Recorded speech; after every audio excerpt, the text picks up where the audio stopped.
Dans 500 g de farine de blé, j'ai rajouté une cuillère à café de levure chimique. Je mélange le tout et je rajoute une cuillère à soupe de sel. Le sel, c'est à votre convenance. Et je remélange encore le tout. Ensuite, je rajoute un œuf à ma préparation. Il faut savoir que dans les pastels, l'œuf et la levure ne sont pas obligatoires. Mais si vous voulez des pastels moelleuses, il faut rajouter l'œuf et rajouter la levure. Par exemple, vous recherchez des pastels, je ne sais pas comment expliquer, les femmes qui vendent les amuse-bouches là, vous voyez les pastels sont bien croustillants, secs là. Voilà, eux, ils ne rajoutent pas les deux ingrédients pour que ça soit comme ça. Donc, c'est en fonction de ce que vous voulez manger ou ce que vous voulez vendre. J'ajoute aussi 50 g d'huile. Vous pouvez remplacer l'huile par du beurre ou de la margarine. Remélange encore le tout. Rajoute enfin de l'eau au fur et à mesure. Environ 200 ml d'eau.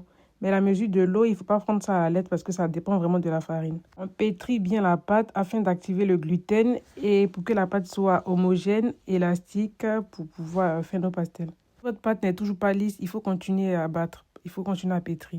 Pour les pastels, on n'a pas besoin de temps de repos. Du coup, on passe directement aux formes. Ma pâte en 4 afin de me faciliter le travail. Avec d'un rouleau pâtissier, d'un verre ou même d'une bouteille, on va aplatir notre pâte et ensuite on va les découper avec un emporte-pièce pour avoir des ronds. On va mettre notre pâte sur notre appareil à pastel. On va rajouter le poisson et on va bien fermer pour mieux sceller parce que si c'est pas bien scellé, au feu, ça va s'ouvrir. Celles qui n'ont pas l'appareil à pastel, j'ai fait la deuxième forme pour montrer. De toute façon, c'est la même pâte. Vous mettez votre poisson au milieu.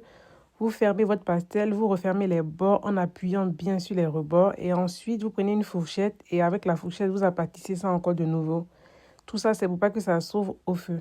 Fais une troisième forme en utilisant l'autre côté de l'emporte-pièce. Voir ce que ça allait donner parce que j'avais jamais essayé. C'est la même chose quand on a fini d'aplatir la pâte. On fait nos différents ronds, on met le poisson au milieu et on appuie délicatement au niveau des rebords pour mieux fermer pour pas que ça s'ouvre au feu.